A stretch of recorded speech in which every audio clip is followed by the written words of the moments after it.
The NHL Free Agency interview period begins today, and John Tavares has indicated he's going to be meeting with up to 5 other clubs besides the New York Islanders. In today's video, we're going to discuss the contract offer that's on the table from the Islanders, who those other 5 teams are believed to be, and where's the most likely landing spot that he'll actually end up signing with.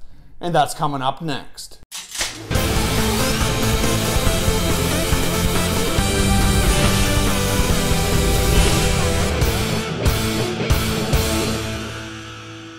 Hey everyone, and welcome back to another video here at Top Shelf Hockey. If you're new to the channel, thanks for stopping by. We review and discuss all 31 NHL teams. So if you're a huge hockey fan, consider subscribing and clicking the bell so you don't miss anything. But as I mentioned off the top, today is the day when NHL free agents can have an opportunity to start interviewing with other clubs to determine where they may want to sign on July the 1st. Now, there wasn't a whole lot of news that came out of yesterday's completion of the NHL draft as they completed rounds 2 through 7. Obviously, we did see a few trades, nothing too significant. The main one was the Calgary Flames and the Carolina Hurricanes that we discussed yesterday, seeing Dougie Hamilton, Adam Fox, and Michael Furlan going to Carolina in exchange for Lindholm and Hanifin. We learned that Ilya Kovalchuk had signed with the LA Kings, which we assume the LA Kings are now out of the running here in the John Tavares sweepstake based on their new cap situation with having Kovalchuk under contract. The other big piece of news that we did learn was confirmation from John Tavares' camp that they are going to go into this interview period and talk to up to 5 other teams. Now, it's believed that they're going to be meeting with different clubs at his agent's office, Pat Brisson's office in Los Angeles here, starting today and over the next few days here to determine the future and where John Tavares is going to end up signing. Now, we also know as well that the reports indicate that the Islanders have tabled an offer to Tavares, which was 8 years, $88 million. So obviously that averages things out to be $11 million per year. So we don't know the exact structure, what the actual salary is, bonuses, all that kind of details, but that's believed to be the offer. So obviously the one advantage the Islanders do have here is the fact that they can give him that extra year, which gives him that extra security and extra money. So that certainly will play a role as well. As we all know, the Islanders have been doing a lot of hard work, a lot of heavy lifting here since they brought in Lou Lamoriello. He's been really hard at it, trying to improve this franchise and help it move forward and help retain its franchise player. They also have to have a backup plan in place in case he leaves here. Now, the Islanders had a pretty solid draft. They had some really solid picks. They used their 2 first-rounders to back-to-back to grab sniper Oliver Wahlstrom and solid D-man Noah Dobson. So they had a pretty good draft. We've seen Lou Lamoriello kind of clean house with the management. He obviously removed Garth Snow as GM. You get rid of Doug Weight as the head coach. He brought in a very long-term successful Stanley Cup winning coach in Barry Trotz. Others have done a lot of good things since Lou's come on board. The other thing that I think will help as well is they're going to be doing 20 games at Nassau Coliseum on Long Island here for the coming season. Once the schedule came out, it was confirmed that they're actually doing more games than everybody originally thought here. They're going to be doing 20 games there, and so those are games that are more likely to be sellouts and have much better attendance. So obviously that's good news for the Islanders as well. I would fully suspect here in the coming days we're going to see Lou go shopping for a goaltender. Right now it's believed that the Islanders are looking at maybe trading for a veteran goalie like a Jimmy Howard or a Craig Anderson. It looks as though they were looking at other goalies like a Cam Talbot, but the price tag was too high. They may go into the free agent market, but there's not a lot really out there either for free agent goalies who could be a starting goalie. There's a few out there, but not a lot. So that's one of the big question marks they need to settle here over the next week as well. So those are all the reasons why John Tavares may want to stay with the New York Islanders. All those things that they've done here in the last little while to improve things, I'm sure will certainly play a big role in his decision. Now, the New York Islanders also, out of all these teams that are believed to be talking to Tavares, have the most cap space. They're actually well positioned right now. They have over $32 million in cap space. Now, obviously, they have more contracts to settle up here besides John Tavares, but with all the other pending contracts that are UFA or RFA that are not renegotiated as of yet, or players that may end up leaving, they have all kinds of flexibility, which is great news.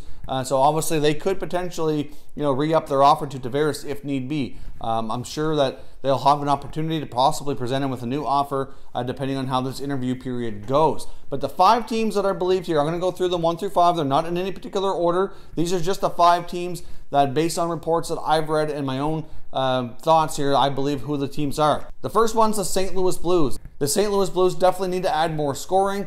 They certainly could use another center. Certainly a top center would be a huge lift for the Blues as well. Right now, the St. Louis Blues have $17.4 million in cap space, and they also have a fair bit of other contracts they need to look after. Carter Hutton last year, who was mainly their backup, but you could argue played as well as their starter, needs a new contract. I'm sure they're going to want to try to retain him. Defenseman Joel Edmondson needs a new contract. They have Robbie Fabry as an RFA. They're going to want to probably qualify him, even if it's probably a short-term deal, but still, they need to get him under contract as well.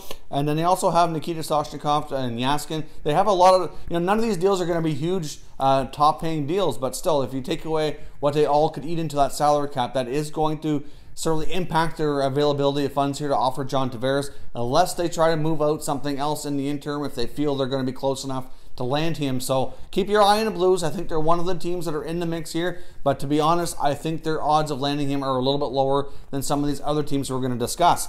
Now, another team that appears to be on the list is the Dallas Stars. Now, obviously, the Dallas Stars were the hometown team here for the draft, hosting the 2018 draft, so they were getting a lot of media attention as well for hosting and whatnot, and it is believed that they are interested in John Tavares. GM Jim Nill did not really want to comment a whole lot on it. He was pretty tight-lipped when interviewed and asked if they were in on Tavares or what they were trying to do. So obviously, it makes a lot of sense for Dallas. Right now, the Stars have $19.8 million in cap space, and there's a lot of speculation on what they may or may not do with Jason Spezza. So obviously, he carries a fairly significant cap hit. They could look at a buyout. They could try to retain and move him. They do have some options to at least get a big chunk of his salary off the books if they really need to. So they do have more flexibility than what they currently have. There is some things they can do like that to kind of free up some more space. Outside of their cap space, though, they do have some guys they need to look after, like Roussel and Janmark are a couple of ones that are notable as well. They need a second goalie right now. Kari Lehtinen is UFA. They could possibly look at re-signing him for a cheaper contract or bringing in another goalie. Either way, part of the salary cap is going to be eaten up towards a backup goaltender for sure, whether it's him or somebody else. Either way, won't be a huge paying contract, but every little bit counts at this point. So again, the Dallas Stars do have some resources here available to them to possibly get a John Tavares. I'd say the Dallas Stars are definitely in the mix. They have some flexibility here. I'm not sure I'd mark them as the most likely team to land Tavares, but they're certainly in the mix. They do stand a decent chance, and they have some things they can do to kind of move some things around and get some more cap space freed up if need be. So obviously, Jim Nill has not been afraid to make some big moves for the Stars here in the past. They're a team that's made a number of big moves over the last number of years and really haven't been able to move forward nearly as much as they want. So keep your eye on the Dallas Stars. They're certainly in the mix for sure. Now, one of the teams that I think stands an excellent chance should John Tavares leave the Islanders is the San Jose Sharks. Now, right now, the Sharks show is having $18.8 million in cap space. The two main contracts they have available that probably need to get done here is Joe Thornton and Thomas Hertl. I think Joe Thornton really desperately wants to win a Stanley Cup, and I can see him coming back on a short-term one-year deal for a lower amount than obviously he was making before to try to make it work in order to improve the Sharks enough to win a cup. I can see him doing that. If they were to land John Tavares, I'm sure that Thornton would probably take whatever he needed to kind of make it work. I can see them working something like that out. I'm not sure Thomas Hertl's done well enough to earn a 7 or 8 year deal, but I can certainly see them maybe offering him a 3 or 4 year deal. That would make more sense to me, and he likely will get a raise over what he's making right now. So obviously with everything they have to work on, they could try to move some money out if need be, but I think the Sharks are reasonably well positioned here, that they do stand a good chance in order to land John Tavares should he leave New York. So the Sharks are certainly in the mix and certainly a contender for sure. Now, the next team we're going to discuss is the Toronto Maple Leafs. Now, the Maple Leafs show us having a lot of cap space, but they also have a lot of contracts that need to be looked after. The Maple Leafs have a lot of decisions to make here. They have William Nylander, who needs a new contract this summer. They've got Matthews and Marner up next year. So obviously those are going to be big contracts that need to get done, and they're going to want to keep those guys. And then they have guys that are UFA, and even if they don't bring these guys back, they have to sign somebody to replace them. You got JVR, you got Tyler Bozak, you got Leo Komarov, Roman Polak. Does it seem likely that the Leafs could sign John Tavares? It actually does. If you look at all the numbers, it really does make sense that they could do it. The only thing I would caution Leaf fans is that if you see this happen, you're more than likely going to be losing at least one younger player, if not more, to kind of make room longer term. Obviously, you still have a couple of years left on the Merlo contract, and then you're going to have the big extensions kicking in for Matthews and Marner next year. And it's hard to say what Nylander's going to get as well. Obviously, he'll get a decent salary too. So if you're a Leaf fan out there and you can sign John Tavares, but you end up losing a young player or two to make the room, how do you feel about that? Let me know down in the comments. It certainly seems plausible that the Leafs have the resources to get this done, but it's just a matter of what it means longer term for their roster. So I guess we'll see how they go, but the Leafs certainly appear to be in the mix here.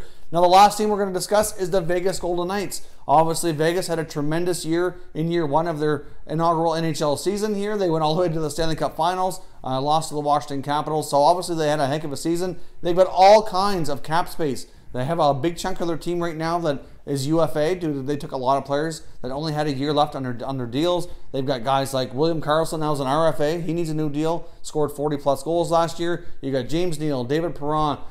Shea Theodore needs a new contract. They've got a lot of guys that need to sign, but they have over $30 million in cap space. They have a lot of resources. There's a lot to like right now about Vegas as a destination for a place to live, a place to play. Obviously, the taxes there are quite favorable compared to what he'd be paying in New York, so that's an upside too. There's just a lot to like right now from a player's free agent standpoint about maybe going to a team like Vegas. So you certainly can't count them out. They've done a great job of building this team so far, and adding a guy like Tavares would be absolutely huge. So Vegas is heavy in the mix here. Obviously, they've got the cap space and they've got the appeal, so it's certainly going to be interesting. So again, the recap here, the 5 teams I think that John Tavares is going to talk to are the St. Louis Blues, the Dallas Stars, the San Jose Sharks, the Toronto Maple Leafs, and the Vegas Golden Knights. That's what I'd narrow down to. I think there are some other teams out there that have been speculated at times, but that's my opinion on who the 5 teams are. I do still think, though, that the odds are really high he will stay with the Islanders. So I will caution you, if you're a fan of all those other teams, I wouldn't get too excited just yet. Your team's going to have a chance to talk to Tavares. They're certainly going to make their best pitch and put their best foot forward here, but it's not going to be an easy task. And I still think the odds are pretty good he stays with the Islanders. But it's certainly going to be interesting. There's going to be tons of rumors and speculation this week as these meetings move along. And we may find information out as we go here if teams are still in the mix or out of the mix or what have you. So we'll report on it as the information becomes available. So stay tuned for plenty more updates on John Tavares as it happens. If you're new to the channel, I hope you consider subscribing. We cover all 31 NHL teams, and there's plenty of content here for all hockey fans to enjoy. So if you're new, hit that subscribe button. If you like this video, smash that like button as well. I'd appreciate it if you did. As always, thank you very much for watching, everybody. We will catch you next time.